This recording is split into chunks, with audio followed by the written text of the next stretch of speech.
This means caregivers are not needed anymore. Leave because I'm going to live with her. This was what my husband, who had returned home drunk as usual, said. Until now, he had pushed the care of his parents on me and didn't care about the family. Seeing him acting so selfishly, I was left speechless. What's more, I was half forcibly driven out of the house. As I stood there in bewilderment, holding my son's hand, my son tearfully said to me, "Mom, it's going to be okay. I'll take care of that guy." 15 years later, my son smiled at me. Mom, I kept my promise. As a result of my son keeping his promise to me, my ex-husband ended up in a terrible situation. My name is Violet. I'm a 36-year-old office worker. I live with my husband, Dean, and son, Trevor. Dean and I were college classmates, and we became close after attending the same seminar. We continued our relationship after graduating from college, and got married a few years later. As a couple, we have been together since our college days, so there's no longer excitement or the feeling of butterflies in stomachs. However, I felt a sense of comfort in being able to maintain a friendship-like relationship indefinitely. I got pregnant shortly after getting married and gave birth to our son, Trevor. Both Dean and I were completely smitten with our son. Furthermore, Dean suggested, "Let's buy a bigger house for our growing family." And so we bought the house. I felt an almost frightening level of happiness, like something out of a movie. I wish this happiness could last forever. However, this happy life would gradually begin to crumble. One day, Dean suddenly said, "I need to take care of my parents, so they will be living with us." I was shocked by the suddenness of this. "Even if you say that suddenly, are your parents okay with it?" That's all I could say. However, Dean simply replied, "I've already made up my mind," and started watching TV. He had always been a bit domineering from the beginning of our relationship. Once he decided something, he wouldn't listen to anyone, so he would proceed with the discussion about living together on his own. I felt that arguing any further would be pointless, so I reluctantly accepted the idea of living together. Fortunately, both of my in-laws were good people and treated Trevor kindly. My mother-in-law even apologized to me, saying, "I'm sorry for the abrupt decision. I even considered a senior care facility, but Dean insisted on taking care of us at our house because it's his childhood home." I still think it was Dean's own decision.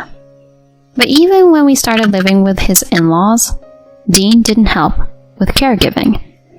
"Caring for her husband's parents is the wife's job." That was his argument. Things started feeling a bit strange since he unilaterally decided on living with his parents. Despite being somewhat domineering, he had generally been kind, but gradually his words and attitudes towards me became colder. "Hey, hasn't my shirt been ironed yet? Make sure you do it by tomorrow. Last night's dinner, the meat was too scarce. You should know my taste better." He started to complain about various small things that he had never mentioned before, one after another. His change in attitude wasn't limited to just me. He became colder towards Trevor, whom he had adored. In the past, when Trevor returned from school, "Did something fun happen at school?" I used to listen to him, asking questions like that. However, when Trevor tried to speak to him, "Dad, something happened at school today," Dean would respond, "Shut up. I'm watching soccer now. Don't bother me," he said coldly. As such things continued, Trevor became completely withdrawn, no longer initiating conversations with Dean. I felt sorry for Trevor and made an effort to listen to my son's stories, no matter how busy I was. However, I also had a job to attend to. Balancing work, house chores, child rearing, and caregiving was quite challenging. Naturally, I couldn't provide care for my in-laws while at work, so there were days when I had to rely on a caregiver during my working hours. On the days when the caregiver didn't come, I rushed home during my work breaks to provide care for my in-laws. Afterward, I managed to handle all the household chores for everyone. Every day I was completely exhausted, And to be honest, I was quite drained. During this time, Dean started going out to drink more frequently, and he began to come home reeking of alcohol and perfume. If you have time to go out drinking so often, can't you help with the household chores? In response, my husband shouted angrily, Shut up. Men have social obligations, you know. You say it's a social obligation, but you didn't go out this often before, right? Besides, the decision to live with your parents was something you decided on your own, so shouldn't you cooperate a little? I've been saying it for a while. Housework, childcare, and taking care of my parents are the wife's responsibilities. At this rate, the argument between Dean and I was unbearable. There's nothing more harmful to a child than seeing their parents argue.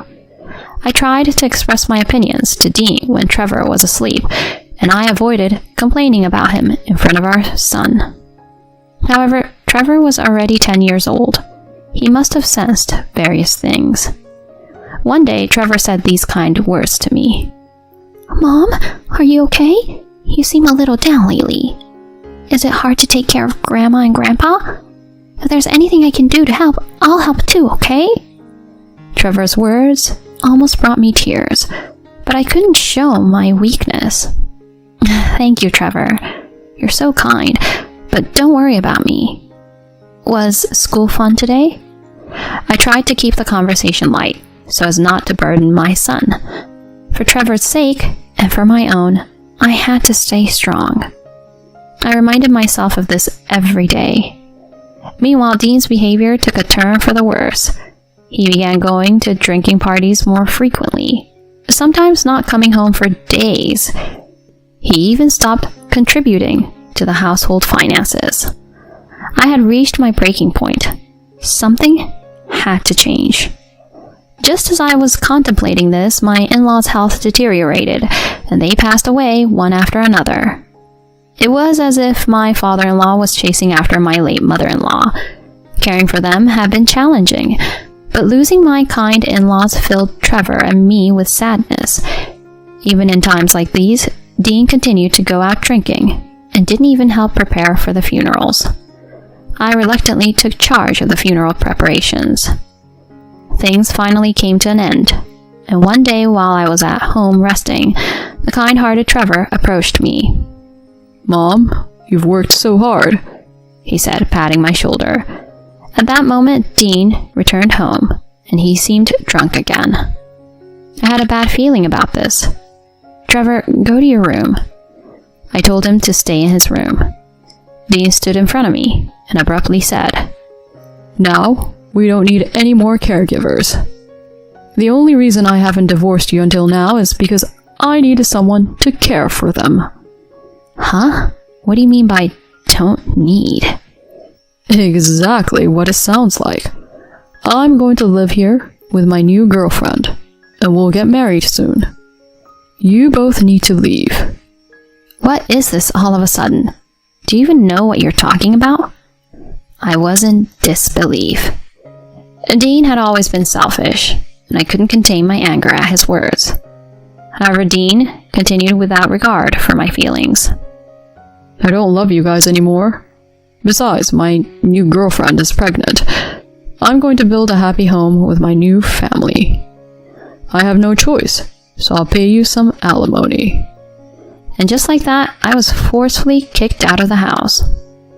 Trevor, who had heard the commotion, rushed after me. Dean threw my bag and belongings out of the house and said, Goodbye. With a single word, he closed the door. In the end, I had no choice but to leave the house with Trevor. Holding my son's hand, I was at a loss for what to do next. I had a job, but my parents lived far away, and I couldn't rely on them. Above all, I was anxious about whether I could support Trevor on my own. Trevor, tears streaming down his face, said, Mom, I've got your back. I'm going to make that guy pay for what he did to me right now. I hugged Trevor, and we both cried by the roadside. At that time, I couldn't have imagined that Trevor would turn those words into reality.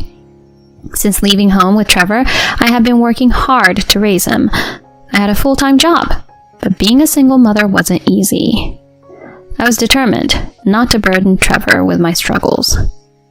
Fortunately, Trevor grew up to be a kind and upright young man. Mom, I made curry today. Really? You made it all by yourself? Were you okay? Yeah, I was careful with handling the stove. Thank you, Trevor. My son helped with household chores to ease my busy schedule. Trevor, I know you're busy with your studies, so you don't have to overexert yourself. I'm okay. I pay attention in class and try to finish my homework during lunch breaks. Thus, Trevor and I spent our days helping one another and cooperating with each other. Time flew by and Trevor successfully entered university, graduated, and started his career. I'm planning to work as an employee for just 1 year to gain experience, and then I'll start my own business. He was enthusiastic about it, and indeed, 1 year later, he fulfilled his words and established his company. It was remarkable that the once small Trevor had become the president of a company. I was proud of myself at the same time and relieved that my work as a mother was over. Even after becoming a company president, my son continued to live with me. Trevor, you might find a girlfriend soon and want to move out. It's okay, you know. I told him this, but he responded with reassuring words. Not right now. I'm still here by your side, so don't worry. Trevor remained the same as when he was a child, always saying kind words to me. We were living peacefully together until one day. Mom, I have something to tell you, he said to me. I wondered if he had a girlfriend and was going to announce his engagement. However, what Trevor had to say was unexpected. Mom, it took me a little longer, but I finally got back at him. Huh? I had no idea what he was talking about. Got back at him? What do you mean? Then Trevor explained. I got back at that awful man who tormented you. At that moment, the face of a man came to my mind, and it was the face of my ex-husband, Dean. That man? You mean your father? What do you mean by got back at him? Trevor slowly began to tell me the story. Trevor had just recently started his own company, and thankfully the business was doing really well, experiencing rapid growth. During this time, he coincidentally received a business proposal from my ex-husband's company. It was true that Trevor had established a company similar to Dean's. For the business negotiations, Trevor asked Dean to participate along with some of the company's supervisory staff. Several of the supervisory staff had confused expressions, but it seemed that they included Dean at the request of the client company's president, who had a strong preference for it. Dean, who was somewhat oblivious, was initially pleased because he had heard about the positive feedback on his sales performance. However, when he saw Trevor's face during the business negotiation, he reportedly turned pale rapidly. He knew that his son had the same name, but he never imagined that the son he abandoned 15 years ago would become the president of the company he was dealing with. Even during the discussion, Dean couldn't stop sweating. The compliance officers repeatedly warned him, saying, "What's wrong with you? Pay attention." However, Trevor didn't mention Dean for any length of time. Dean was clearly relieved, apparently. Finally, Trevor had this to say. "Now, I'll ask you one last question. Is it correct that your company tolerates infidelity between employees?" At that moment, the room fell silent. The supervisory officers looked baffled, and Dean began to sweat once again. He couldn't help but say, "Let's stop talking about matters unrelated to the business," he shouted. And this surprised the supervisory officers, who asked in response, "What? What's the matter with you all of a sudden? And what's this talk about, Mr. President? In our company, such actions are strictly prohibited. We absolutely do not tolerate such behavior." Then Trevor looked at Dean. "But what about Mr. Turner over there?" It seems like the supervisory officers were confused, and the director asked, "And? What about him?" "Mr. Turner is my biological father.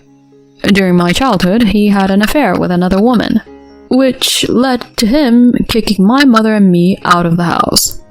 He never paid a cent in child support or alimony."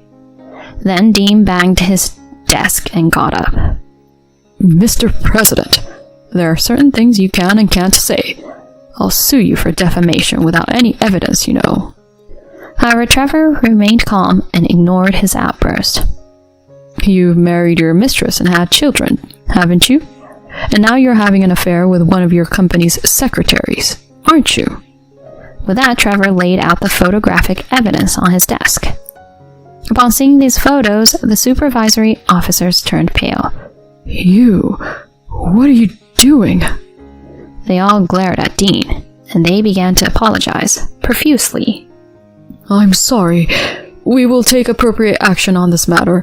So can we please consider it separate from our business negotiations?" Thus, the meeting was temporarily adjourned. Dean was led away by the supervisory officers, but before he left, he shouted at Trevor. "Trevor, I'm your father. Do you think it's okay to do this?" He kept shouting until the end, it seems. After hearing from my son, I was in a state of shock. I couldn't believe something like that had happened. So I voiced the question that was on my mind. "But why did you know that your father was cheating or not paying child support or alimony? And I never told you about the affair. I even lied about how much money I received from your father to make sure you didn't feel unloved. I never talked about your father's terrible behavior. You might have had a hunch, but I made sure not to discuss such things with you." "Well, I was about 10 years old back then, so I somehow understood it. Plus, I happened to find your old diary." "Huh? Diary?" "Yeah, and it had this written in it. I have proof of the affair, but I don't want to cause Trevor any more grief. I decided to forget about it." In fact, at the time, I had evidence that Dean was having an affair. I could have demanded compensation from the woman he had an affair with. However, I only wanted to think about the future with Trevor. I didn't want to become a vengeful person, demanding compensation from the other woman or pressuring Dean for child support, showing that side to Trevor. So I chose to give up on all of those claims. I was in disbelief that Trevor knew about those things. To which Trevor continued, "It took time to get back at that man, but now it's okay. I put him through hell instead of you doing it, Mom. You might not have wished for revenge, but I couldn't forgive him." I burst into tears at the thought of Trevor. "Thank you, Trevor." Having said that, I held my son's hand. Afterward, it seems that Dean received a demotion and was transferred to a rural area as a result of this incident. The rumors of his affair with the secretary were known even in his new post, and it seems he felt uncomfortable there. Furthermore, his current wife discovered the affair, leading to a divorce and demands for alimony. Now he is working alone in an unfamiliar place, struggling to pay alimony. It appears that even the secretary, his affair partner, left the company promptly, showing that she might not have been genuinely serious about him. On the other hand, Trevor and I continued to enjoy peaceful days together. After hearing about Dean's downfall, his name was never brought up between Trevor and me. I had put that man behind me and looked forward to enjoying life with Trevor from now on.